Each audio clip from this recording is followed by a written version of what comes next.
Sais-tu ce que j'ai fait? Sais-tu ce que j'ai fait? J'ai peut-être fait une erreur. Alors, ça fait quelques jours que je suis revenu de Vancouver. Et puis, en revenant, je me suis dit, ça fait un moment que j'utilise les mêmes 6 anches. Je parle ici de 3-4 mois. Et puis, je commence à trouver déjà depuis quelques jours, quelques semaines, que certaines anches allaient pas très bien. Donc, voilà ce que j'ai fait. J'ai pris chacune de mes anches que j'utilisais au quotidien et je les ai mises dans la poubelle. Et après, je me suis dit, quel con, j'aurais pas dû faire ça. Mais en fait, je voulais me lancer dans le ravin. En fait, je voulais prendre une chance à recommencer à nouveau. A fresh start, comme on dit en français. Si tu as fait comme moi, que tu as jeté toutes tes anches, pas de panique. Je dis bien, pas de panique. J'ai une solution pour toi. Il y a une raison pour laquelle j'ai fait ça et je t'explique ça à l'instant. Alors, bienvenue à tous. Ceux qui ne me connaissent pas, je m'appelle Yannick. Ici, on parle de musique, de saxophone, d'impro, de technique, de son. Mais surtout, c'est une place où on peut chiller entre musiciens. Alors, si tu veux te joindre à nous, n'hésite pas à t'abonner et à activer la petite cloche parce que YouTube, c'est un peu n'importe quoi. Même si tu t'abonnes et que tu n'as pas activé les notifications, ça se pourrait fort bien que tu ne reçoives pas mes vidéos dans ton feed. Alors, c'est très important de mettre la cloche, même pour ceux qui sont déjà abonnés en passant. Tous les YouTubers en parlent, c'est vraiment fatigant, même moi aussi je trouve. Mais on n'a pas le choix, sinon nos vidéos se perdent dans l'océan de contenu qui se retrouve sur YouTube. Donc, pourquoi j'ai fait ça? J'ai fait ça parce que à un certain moment donné, on n'a plus de référence à savoir si une anche va bien ou non, si une anche a de bonnes harmoniques encore, si elle est rendue, disons, morte, si elle n'a plus de vibrations ou qu'elle en a vraiment beaucoup perdu. Alors, lorsqu'on prend, disons, 6 anches et qu'on les joue sur une base continue, tranquillement, elles vont toutes s'affaiblir en même temps et on pourra probablement pas trop s'en rendre compte. Et là, finalement, on s'habitue, si tu veux, à un son qui est moins optimal. Donc, je pense que après un moment donné, si tu as cette méthode, si tu as toujours une nouvelle anche en cours, ça s'applique probablement pas à toi. Mais disons que la plupart des gens vont avoir 2, 3, 4, 5 hanches. Là, moi, j'en ai 6, ce qui me permet de faire vraiment un roulement et conserver les 6 pendant plusieurs mois. Donc, peut-être à tous les 6 mois, je vais faire un genre de backwash, si on veut. J'élimine toutes les hanches avec lesquelles je joue et puis je vais en prendre 6 nouvelles. Donc, dans cette vidéo, je vais te montrer quoi faire si tu vis cette situation-là.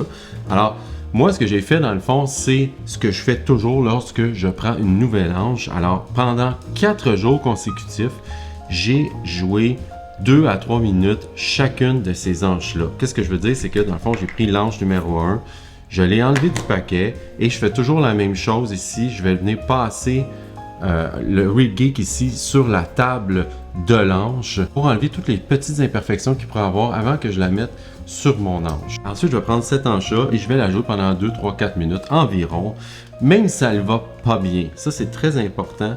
Ensuite, je vais la sécher un peu pour pas la remettre dans l'étui trop mouillé, trop humide si tu veux.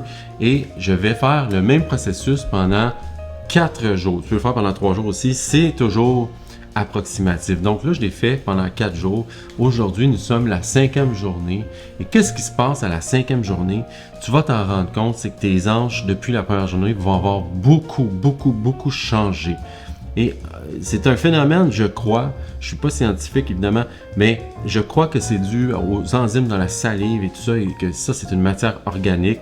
On fait bouger les fibres, et ce que ça fait, c'est que dans le fond, après 3-4 jours, les anches ont été stimulées, ont été jouées, elles vont se placer, si tu veux. Elles vont comme prendre une certaine maturité et elles vont beaucoup moins bouger. Alors, c'est pour ça que je fais ça, dans le fond, parce que si je les travaillais dès la première journée, ça ne serait pas garant d'un résultat à long terme, si tu veux. En faisant ça, c'est comme si, en les jouant 2, 3, 4 jours, c'est comme si on les amenait à une certaine maturité et ensuite, en les travaillant, là, elles vont rester sensiblement pareilles pendant plusieurs semaines, voire plusieurs mois. Alors là, ce que j'ai fait, je t'explique. J'ai mes 6 anches et hier, en les jouant, je les ai déjà un peu catégorisées, si tu veux. Les anches 1, 2, 3 sont, je pense, pas mal stables, pas mal corrects pour moi. Je ne pense pas que je vais les travailler. On va les regarder de toute façon. Mais les anches 4, 5, 6, elles étaient vraiment trop dures. Alors c'est celles-là qu'on va venir travailler ensemble et tout le but de cette vidéo-là, c'est aussi de te montrer comment travailler avec ce petit outil qui s'appelle le Rig Geek. J'en ai souvent parlé dans mes vidéos. Ce n'est qu'un petit morceau de métal, si tu veux, qui est très pratique, mais vraiment très pratique. Je me sers toujours de ça, donc c'est vraiment un investissement. Si jamais tu voulais t'en procurer un, je vais mettre le lien dans la description. C'est pas donné non plus, je l'ai acheté depuis longtemps. Là. Je pense que j'avais payé ça 50-60$, me semble. C'est peut-être plus, c'est peut-être moins, je me souviens même pas. Si c'est trop de sous pour toi, tu peux toujours utiliser un morceau de papier à poncer assez doux par contre, parce que disons qu'une hanche c'est pas très épais, alors tu veux pas trop en enlever. On veut y aller vraiment par étapes et c'est ces étapes là que je vais te montrer. Il y a vraiment plusieurs façons de travailler les hanches. Tu vas en entendre autant qu'il y a de tutoriels sur le saxophone sur internet. Là je te partage ce que moi je fais et après 30 ans de saxophone, je pense que tu peux peut-être un peu te fier sur moi. En fait, t'es pas obligé, mais je te dirais que ça fonctionne pas mal pour moi. Alors, si ça marche pour moi, je verrais pas pourquoi que ça fonctionnerait pas pour toi. Alors, je vais juste pour le fun essayer l'ange, disons, numéro 2 ou numéro 1, n'importe quel, 1, 2, 3. Je pense pas que je vais travailler celle-ci. Et si elle va bien, on va tout de suite passer aux anges 4, 5, 6. C'est celle-ci qu'on va travailler ensemble. Avant toute chose aussi, très important, si tu as joué des anges un peu trop durs ou un peu trop faibles pendant quelques jours, forcément ton embouchure va être un peu déréglée. Comment je me donne une référence pour ça? C'est que je vais prendre mes anges synthétiques. Donc, j'ai une bonne vieille légère ici et je sais que cette ange reflète pas mal le feel que j'aime avoir sur mon saxophone parce que les anges légères, bon, ben, ça bouge pas beaucoup. Ça bouge un peu sur le très long terme, mais pas beaucoup. Donc, je vais essayer mon anche légère pendant quelques secondes, juste pour me donner une idée à savoir comment va mon embouchure.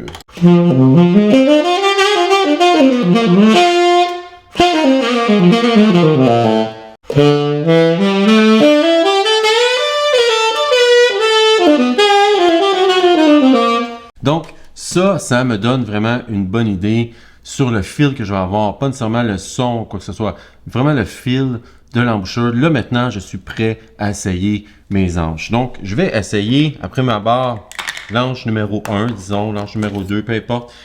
C'était dans les 3 bonnes que je crois que je n'aurai pas à modifier ou à travailler, si tu veux.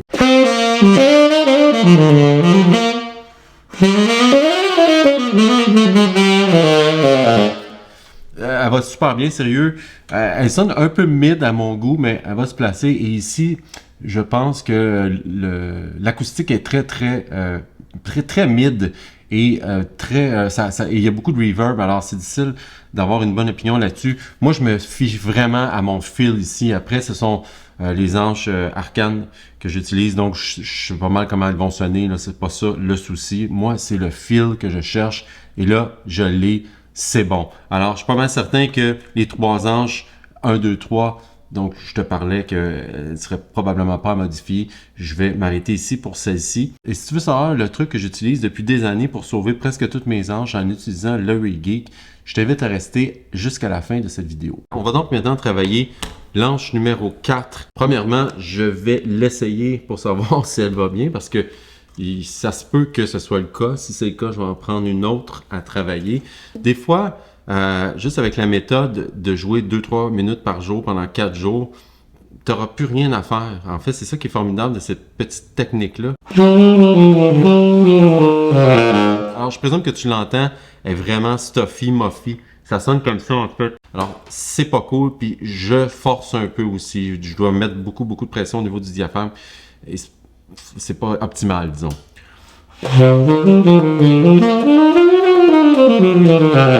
Okay, elle est vraiment difficile. Donc, première chose que je vais faire, je vais encore une fois venir passer le Rig Geek ici sur la table de l'anche.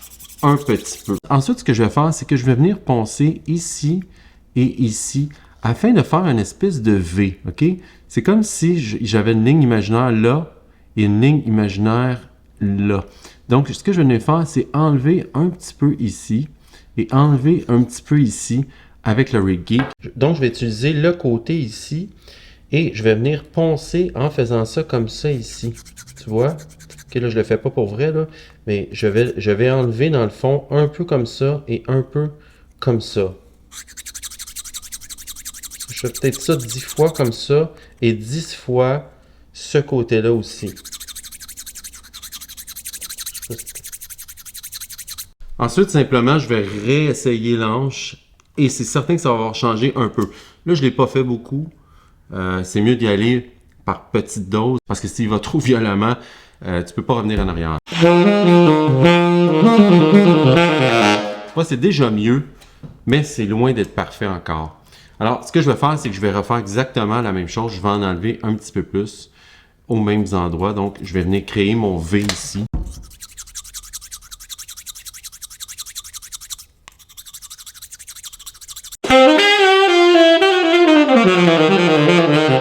Elle est encore stuffy. Et là, je vais devoir tenter le tout pour le tout. Et là, ici, je pense que ce dont je vais te parler, il y a certains saxophonistes qui ne sont pas trop d'accord. Je vais te dire ce que je fais, ça fonctionne vraiment. Si tu veux enlever un peu de stuffiness, là, je ne sais pas si c'est quoi le mot en français, mais le fait que ça sonne comme ça un peu, c'est ce que j'entends dans mon son. Je vais venir travailler à un autre endroit sur l'anche et c'est vraiment ici. Et là, je vais utiliser un de mes mots favoris. Il faut que tu y ailles avec parcimonie. Parce que là, ici, tu peux vraiment trop en enlever assez rapidement. Donc, tu vas faire le même truc, si on veut, au niveau de l'angle. Donc, tu vas venir ici, faire un genre de V, si tu veux, ici, et comme ça, et comme ça. Dans le fond, c'est que tu vas venir faire une espèce de V imaginaire ici, OK? Comme ça, avec le re-geek toujours. Et ça va vraiment, vraiment venir beaucoup affaiblir l'anche.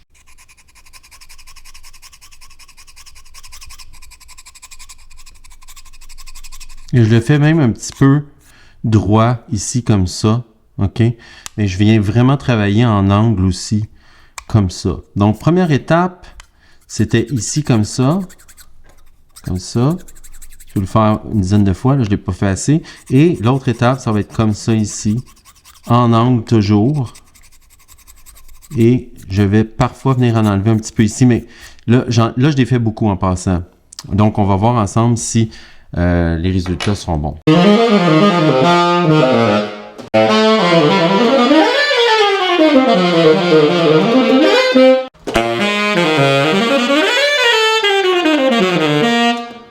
Bon, là, je pense que cette ange-là, elle est quand même pas si mal.